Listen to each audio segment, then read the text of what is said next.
Orang menyaksikan bahwa oh iya dia membawa pisau masuk ke dalam sana, oh iya dia masuk ke sana. CCTV membuktikan dia masuk dalam sana, tapi di dalam tidak bisa melihat. Suatu saat dia tahu bahwa tanggal jam sekian dia itu ada bercak darah di bajunya dan seterusnya dan seterusnya. Jadi di sini bisa ditarik proses ke sana, proses kemari. Ini yang dimaksud pasal 189. Sehingga keterangan beberapa saksi itu bisa membuktikan suatu perbuatan. Tapi kalau hanya kwitansi orang lain, kwitansi sama, itu hanya membuktikan kwitansi untuk dirinya sendiri. Karena dia tidak punya link atau jaminan hubungan yang disebut sebagai pembuktian seperti yang tadi saya kemukakan pasal 189. Jadi pasal 189 konteksnya untuk ditarik sehingga berarti pelakunya itu. Padahal itu belum ada ditangkap misalnya. Padahal belum ada pembuktian bagaimana cara menusuk dan sebagainya. Itu karena di dalam kamar kan nggak ngerti. Tapi setelah dicek di situ ternyata tidak ada orang masuk kecuali dia. Berarti dapat disimpulkan dialah diduga pelaku. Iya, baik. Barangkali bisa dibagi. Pak Iwan dulu, Pak Iwan.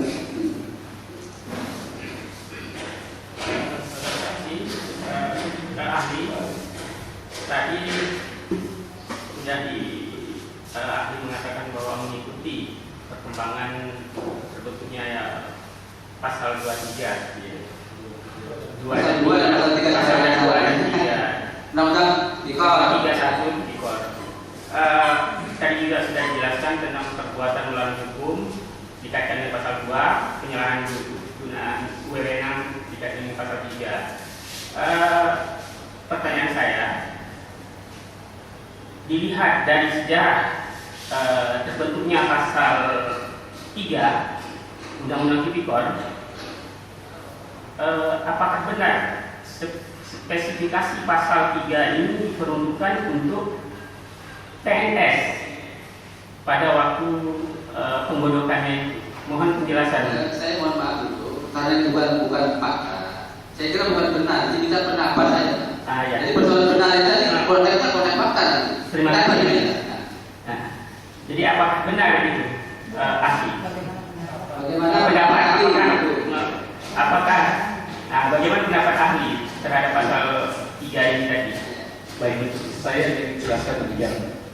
Jadi memang historisnya undang-undang tidak pidana korupsi itu paling tidak kalau sampai hari ini pada saya tulis di situ adalah ada 13 perkembangan pemberantasan korupsi di Indonesia.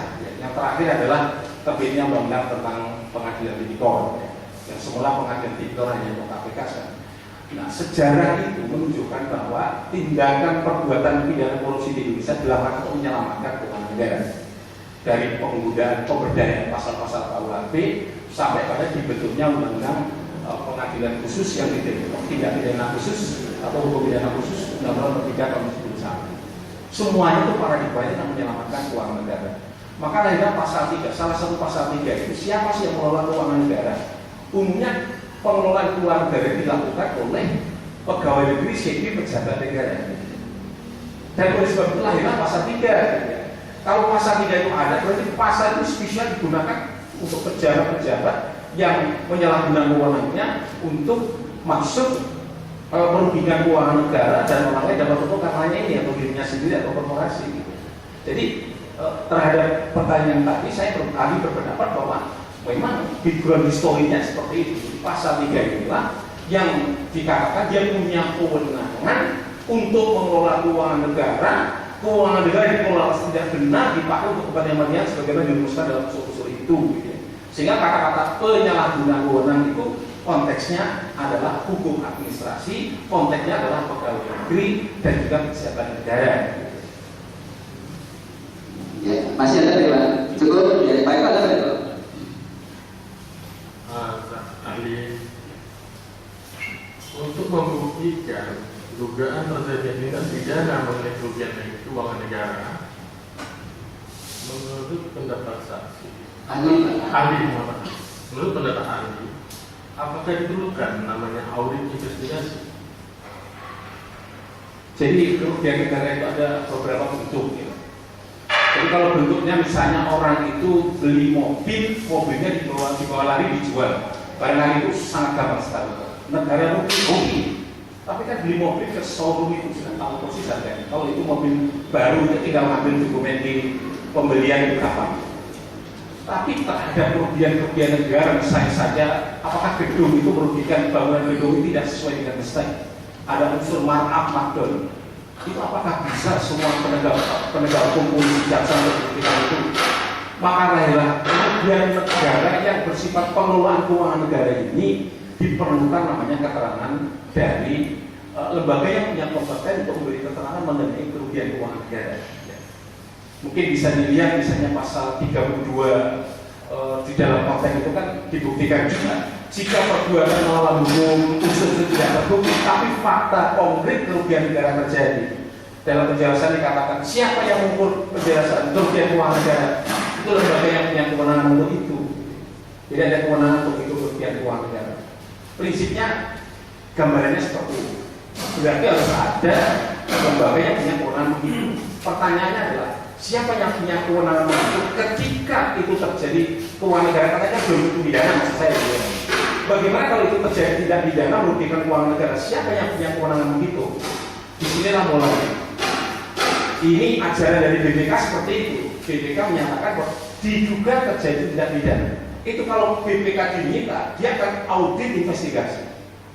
Jadi audit investigasi karena ada penggunaan penyalahgunaan keuangan dan sebagainya, itulah yang melahirkan terjadinya kerugian keuangan negara. Ini proses yang saya ikuti dan saya termasuk ahli bank senturi pada saat itu juga sama juga gitu. BPK ketika melakukan pemeriksaan ada dugaan setelah diminta oleh DPR, dia katakan minta diaudit investigasi, barulah audit investigasi. Kesimpulannya dari pertanyaan tadi adalah dalam perkara pidana untuk menghitung keuangan negara seperti itu maka diperlukan audit investigasi. Audit investigasi ini berbeda dengan audit biasa. Karena apa? Dia ada unsur investigasi sama persis seperti yang dilakukan oleh penyidik dalam rangka untuk investigasi. Istilah bahasanya cross check antara. Ini saya bisa bagaimana benarnya untuk membuat cross check di situ. Kalau pendapat antara yang di cross check itu ternyata sangat berbeda, dia tidak pernah menyimpulkan kriminal tidak kriminal, hanya ditulis saja pendapat dari sini begini. Tapi kalau pendapatnya ini ternyata nggak bisa simpulan, dia bisa menyimpulkan. Nah, itu menurut ahli, kalau ditanya tentang kerugian itu ya harus melalui yang disebut sebagai audit investigasi. Iya, saya kira bisa jawab. Ya. Bagaimana dengan suatu lembaga diminta oleh penegak hukum untuk membantu perhitungan kerugian negara? Sifat pembantuannya apa nih Pak? Jadi kalau misalnya tadi saya ulangi lagi, itu berbeda dengan menghitung saja dengan audit investigasi. Maka di dalam hukum yang dituntut punya audit investigasi. Supaya apa? Benar-benar perkara pidana. Sama seperti ini. Kalau tadi ada sengketa tentang kwitansi, kalau audit investigasi itu si penerimanya diundang, diminta penjelasan jam berapa, semua nanti dibuat berita acaranya. Si yang memberi juga dibuat berita acaranya. Kadang-kadang dia bisa menyimpulkan, wah ini benar, ini tidak benar. Kalau tidak bisa, untuk hadiahnya jangan sampai dia. Itu hanya dideskripsikan dua keterangan itu saja. Ini yang saya ingin sampaikan tadi. Apakah kalau begitu hanya minta perhitungan sebagai audit investigasi tidak termasuk audit investigasi? Apakah boleh polisi meminta perhitungan kepada orang lain? Ya sebenarnya menghitung sendiri juga bisa kalau itu tidak kuat. Gitu. Tapi menghitung kerugian negara itu sulit. Ya. Kalau bidang keuangan negara itu kan harus dihubungkan dengan kebijakan penggunaan dana. Bagaimana kalau menghitung kerugiannya saja? Wah itu mungkin minta bantuan anak SMA yang praktek bisa. Tetapi kalau menghitung sebagai policy kebijakan, itu yang saya kira dia harus memahami undang-undangnya, memahami ininya, prosesnya, prosedurnya, dan kemudian jumlahnya dan sebagainya. Dia harus tahu persis. Seperti contoh tadi saya katakan, kalau kita ingin menilai sebuah gedung itu sesuai dengan bestek atau tidak, itu tidak bisa dengan sedemikian rupa. Ya ahli perhitungan gedung. Ya saya kira sudah. Ya sudah. Cukup berapa ya? Cukup. Oh masih ada. Apa ada bagian lagi? Ada. Bagaimana tentang perhitungan kerugian negara tanpa dilakukan suatu audit investigasi dengan nilai pembuktian, Pak? Jadi kalau misalnya kita membicarakan bagaimana kalau tidak ada audit investigasi terhadap perhitungan nilai keuangan negara, saya ingin jelaskan begini. Sebenarnya keuangan negara itu tidak perlu audit investigasi. Yang audit investigasi apabila keuangan negara itu kerugian negara terkait dengan pidana. Itu yang penting yang saya jelaskan. Tidak semuanya enggak, karena audit investigasi hanya untuk kepentingan pidana, Tapi kalau dia tidak audit investigasi sebagaimana, ya dokumen kekuatan pembuktian itu jadi tidak valid atau tidak sahih atau lemah. Ya, saya kira sudah tidak. Tidak valid. Ada mengenai pembuktian, Pak. Ada beberapa saksi mencabut BAP di persidangan. Yang saya tanyakan, tidak Bapak,